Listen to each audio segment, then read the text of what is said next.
ការពីដើមឡើយមានសិទ្ធិម្នាក់ដែលគាត់មានទ្រព្យសម្បត្តិស្ដុកស្ដំនៅថ្ងៃមួយនោះក៏មានក្រុមចោរចូលទៅប្លន់ទ្រព្យសម្បត្តិរបស់គាត់ហើយគាត់ក៏បានប្រមូលទ្រព្យសម្បត្តិរត់ចូលមកដល់ព្រៃមួយកន្លែងបន្ទាប់មកគាត់ក៏បានកប់មាសប្រាក់ទាំងអស់នោះហើយគាត់ក៏បានស្លាប់នៅពេលនោះដែរហើយនៅពេលដែលគាត់ស្លាប់ទៅគាត់ក៏បានកើតជាដើមឈើដុះនៅពីលើគំនប់របស់គាត់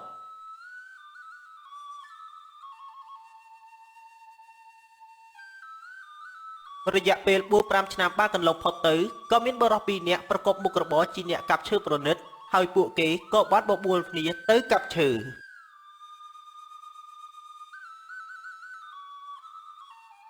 លោកតកែឈើគាត់នៅភូមិខាងកើតគាត់បានប្រាប់ឲ្យយើងទៅកាប់ឈើក្រញូងឲ្យគាត់នឹងឲ្យតម្លៃថ្លៃក៏ព្រោះតែគាត់ត្រូវការឈើក្រញូងយកទៅធ្វើសម្ភារៈជូនលោកសេដ្ឋីអញ្ចឹងមែនវាគឺជាការប្រសើរព្រោះតែមួយរយៈពេលនេះយើងរវល់តែធ្វើស្រែយើងមិនបានរកប្រាក់កម្រៃចូលផ្ទះនោះទេប៉ុន្តែបើសិនជាលោកសេដ្ឋីត្រូវការឈើប្រណិតមានតម្លៃយើងអាចនឹងទៅកាប់បានប៉ុន្តែសម្លាញ់តើយើងនឹងទៅកាប់ដើមឈើនៅទីណាទៅព្រោះតែព្រៃខាងកើតមានសត្វសាហាវច្រើនណាស់ដូច្នេះគ្នាពិតជាមិនចង់ទៅកាប់ព្រៃនៅទិសខាងកើតទេបើនៅទិសខាងកើតមានសត្វសាហាវច្រើនអញ្ចឹងពួកយើងគួរតែទៅទិសខាងត្បូងតើល្អដែរទេព្រោះថានៅទីនោះមានឈើក្រញូងហើយពួកយើងនឹងបានកាប់បានកាន់តែលឿនហើយគ្រប់ចំនួនមែនហើយណាសម្លាញ់តើហើយអ្វីបានជាគ្នានឹកមិនឃើញបែបនេះអញ្ចឹងពួកយើងទៅថ្ងៃស្អែកល្អដែរទេព្រោះថាយើងប្រញាប់កាប់បានកាន់តែលឿននិងបានប្រាក់កាន់តែលឿនដែរអញ្ចឹងសម្រាប់ថាចាំថ្ងៃស្អែកចាំពួកយើងនឹងទៅកាប់2នាក់ដល់ពេលនោះចាំយើងនឹងទៅហៅឯងដល់ផ្ទះព្រោះតែផ្លូវដែលយើងទៅកាប់គឺត្រូវទៅផ្លូវខាងផ្ទះរបស់ឯងអញ្ចឹងសម្រាប់តាមសម្លាញ់ចុះណាចាំថ្ងៃស្អែកកុំភ្លេចទៅហៅគ្នាផងណាសម្លាញ់គ្នានឹងរងចាំឯងនៅខាងមុខផ្ទះកុំភ័យអីចាំយើងនឹងទៅហៅឯងដល់ផ្ទះត្រៀមតែកម្លាំងកាប់ឈើនៅថ្ងៃស្អែកទៅប្រយ័ត្នតែកាប់ចាញ់យើងនិយាយចប់នាយចော့ក៏បានដើរទៅរកឈើ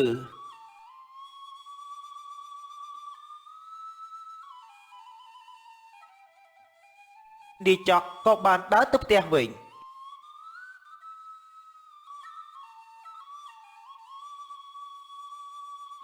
លុះពេលស្អែកឡើងពួកគេទាំងពីរនាក់ក៏បានទៅដល់ព្រៃមួយកន្លែងពួកយើងគួរតែចែកផ្លូវគ្នាតើល្អទេឬមួយពួកយើងត្រូវដើរទៅប្រកឈើជាមួយគ្នាពួកយើងគួរតែចែកផ្លូវគ្នាទៅសម្លាញ់បើយើងនៅដើរជាមួយគ្នាបែបនេះខ្លាចតែកាប់ឈើមិនសូវបានអញ្ចឹងយើងនឹងទៅទិសខាងកើតយើងនឹងកាប់បានច្រើនហើយយើងនឹងបានទៅផ្ទះវិញអញ្ចឹងសម្រាប់តាមនឹងទៅគ្នានឹងទៅទិសខាងនោះហើយនៅពេលដែលគ្នាកាប់បានឈើច្រើនគ្នានឹងហៅឯងទៅទីនោះដែរ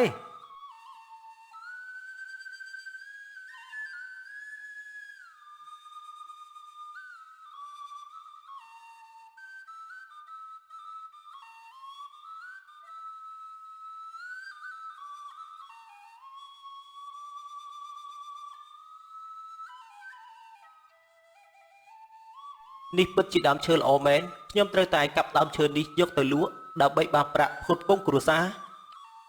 ជប់សិនអ្នកកំឡោះកុំកាប់ខ្ញុំអីទុកជីវិតឲ្យខ្ញុំរស់នៅផងទៅ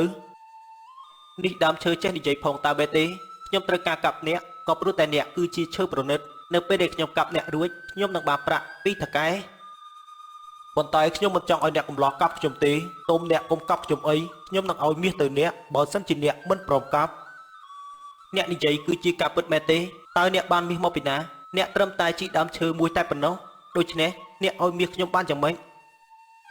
អ្នកមិនចាំបាច់ចង់ដឹងនោះទេខ្ញុំនឹងឲ្យមាសទៅអ្នកប៉ុន្តែអ្នកសូមកុំកាប់បំផ្លាញជីវិតខ្ញុំអីខ្ញុំសូមតែរស់នៅតែប៉ុណ្ណោះ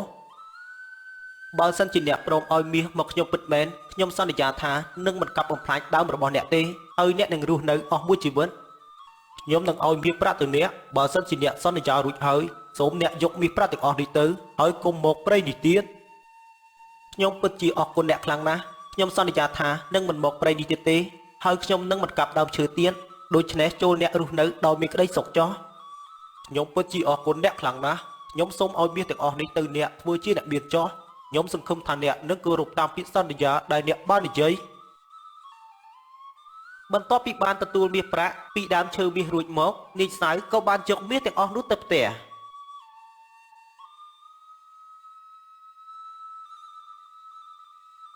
បន្ទាប់ពីគាត់ខ្លាចជាអ្នកមានរួចមកតែងតែមានអ្នកភូមិទៅសួរនាំគាត់ជានិច្ចអ្នកភូមិចង់ដឹងថាតើគាត់បានមាសមកពីណា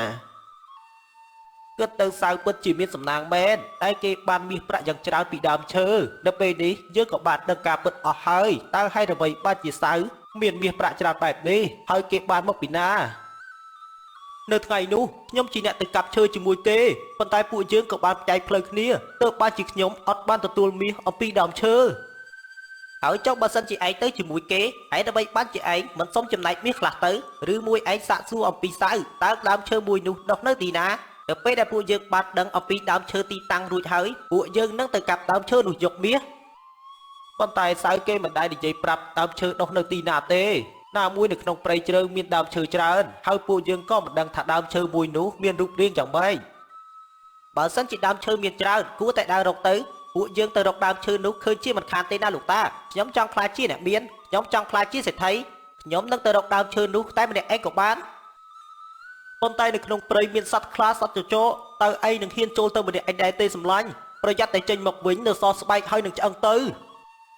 អញ្ចឹងពួកយើងតែ3នាក់គួរតែទៅទាំងអស់គ្នាទៅរកដើមឈើនោះដើម្បីឲ្យបានឃើញដើមឈើហើយពួកយើងនឹងបានមាសប្រាក់ពីដើមឈើជាមិនខានគុំនិតតាសឿនល្អមែនអញ្ចឹងពួកយើងទៅទាំង3នាក់ទៅហើយដល់ពេលនោះយើងនឹងបានមាសចែកគ្នាខ្លាចជាអ្នកមានអញ្ចឹងពួកយើងសម្រេចថាទៅដល់ពេលនេះតែម្ដងទៅគាត់មិនទាន់មានអ្នកណាបានដឹងថាសៅបានមាសប្រាក់ពីដើមឈើហើយបើសិនជាមានគេដឹងច្រើននឹងមានអ្នកទៅមុនយើងជាមិនខានគុំនិតល្អអញ្ចឹងពួកយើងគួរតែទៅឲ្យបានមុនដើម្បីយកមាសប្រាក់ទាំងអស់នោះ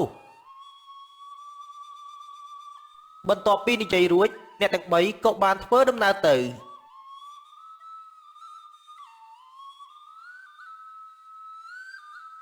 នៅពេលបន្តិចអ្នកទាំង3ក៏បានមកដល់ទីកន្លែងដើមឈើមាសពួកយើងមកទាំងអស់គ្នាបែបនេះគឺដើម្បីមកយកមាសប្រាក់ដែលសៅបានទទួលយកកាលពីថ្ងៃមុនអំពីដើមឈើដូច្នេះដើមឈើប្រញាប់ឲ្យមាសប្រាក់មកយើងមកហើយអ្វីបានជាអ្នកទាំងអស់គ្នាបានដឹងហើយអ្វីបានជាអ្នកទាំងអស់គ្នានាំគ្នាមកទីនេះយើងនាំគ្នាមកគឺដើម្បីយកមាសអញ្ចឹងសូមអ្នកឆាប់ប្រគល់មាសឲ្យមកពួកយើងទាំង3នាក់មកបើមិនដូច្នេះទេយើងនឹងកាប់បំផ្លាញអ្នកជាមិនខានមែនហើយឲ្យមាសមកយើងមកបើមិនឲ្យទេយើងនឹងកាប់ដើមនេះជាក់ជាមិនខានហើយដល់ពេលនោះអ្នកនឹងត្រូវបាត់បង់ជីវិតបើសិនជាអ្នកព្រមឲ្យមាសមកយើងនឹងមិនកាប់ដើមនេះទេសូមអ្នកកុំកាប់បំផ្លាញខ្ញុំអីខ្ញុំនឹងឲ្យមាសប្រាក់ទៅអ្នកទាំង3ហើយសូមអ្នកទាំង3ចាក់ចេញពីទីនេះកុំមកទៀតអីយើងសន្យាថានឹងមិនកាប់ដើមរបស់អ្នកទេបើសិនជាអ្នកប្រគល់មាសប្រាក់ឲ្យមកយើងទាំង3ប៉ុន្តែបើសិនជាអ្នកមិនប្រគល់មាសប្រាក់ឲ្យយើងទាំង3អ្នកនោះទេអ្នកនឹងបានដឹងហើយថានឹងមានរឿងអ្វីកើតឡើងខ្ញុំដឹងហើយខ្ញុំដឹងថាខ្ញុំនឹងមានរឿងអ្វីកើតឡើងនៅពេលដែលខ្ញុំមិនប្រគល់មាសឲ្យទៅអ្នកទាំង3ដូច្នេះអ្នកទាំង3យកមាសប្រាក់ទាំងអស់នេះនៅពេលនេះទៅនៅពេលនោះដើមឈើក៏បានប្រគល់មាសឲ្យទៅអ្នកទាំង3អាយយមាសច្រើនណាស់នឹងខ្លាចជាអ្នកមានហើយពួកយើងតែ3នាក់នឹងខ្លាចជាសេដ្ឋីនៅពេលនេះដើមឈើបានប្រគល់មាសឲ្យយើងហើយខ្ញុំគិតថាពួកយើងគួរតែកាប់បំផ្លាញដើមឈើនេះចោលតែម្ដងទៅបើយើងកាប់ដើមឈើនេះពួកយើងនឹងបានមាសកាន់តែច្រើនព្រោះតែនៅក្នុងដើមឈើអាចនឹងមានមាសច្រើនជាងនេះទៅទៀតឯងនិយាយត្រឹមត្រូវហើយដើមឈើប្រកាសជាមានមាសច្រើនជាមិនខាននៅខាងក្នុងដូច្នេះពួកយើងគួរតែកាប់ដើមឈើនេះចោលតែម្ដងទៅហើយអ្វីបានជាអ្នកទាំង3លោកលួនបែបនេះហើយអ្វីបានជាអ្នកទាំង3ចង់កាប់បំផ្លាញយើងនៅពេលនេះយើងបានប្រគល់មាសឲ្យទៅអ្នកទាំង3រួចហើយហើយអ្វីបានជាអ្នកទាំង3ចង់កាប់បំផ្លាញយើងទៀតយើងទាំង3នាក់នឹងកាប់បំផ្លាញឯងចោលក៏ព្រោះតែយើងដឹងថានៅក្នុងខ្លួនរបស់ឯងប្រកាសជាមានមាសច្រើនដូច្នេះទើបយើងទាំង3នាក់នឹងកាប់យកមាសទាំងអស់នៅក្នុងខ្លួនរបស់យើងគ្មានមាសទេសូមអ្នកកុំកាប់បំផ្លាញយើងអីយើងបានប្រគល់មាសឲ្យទៅអ្នកទាំង3រួចហើយទោះបីជាមានការអង្វរពីដើមឈើប៉ុន្តែអ្នកទាំង3មិនព្រមស្ដាប់ហើយក៏បាននាំគ្នាកាប់ដើមឈើនោះនៅពេលដែលអ្នកទាំង3បានកាប់ដើមឈើនោះដួលស្លាប់រួចហើយមាសប្រាក់ដែលដើមឈើបានប្រគល់ឲ្យក៏ត្រូវបានរលាយសាបសូន្យចប់ហើយពួកយើងនៅពេលនេះមាសដែលដើមឈើបានឲ្យមកពួកយើងវាត្រូវបានរលាយសាបសូន្យអស់ហើយវាគឺជាភាពលោភលន់របស់ពួកយើងមានចិត្តលោភលន់បើយើងមិនកាប់ដើមឈើនោះទេមាសក៏មិនត្រូវបានរលាយអស់ដែរបន្ទាប់មកអ្នកទាំង3ក៏បានធ្វើដំណើរមកផ្ទះវិញ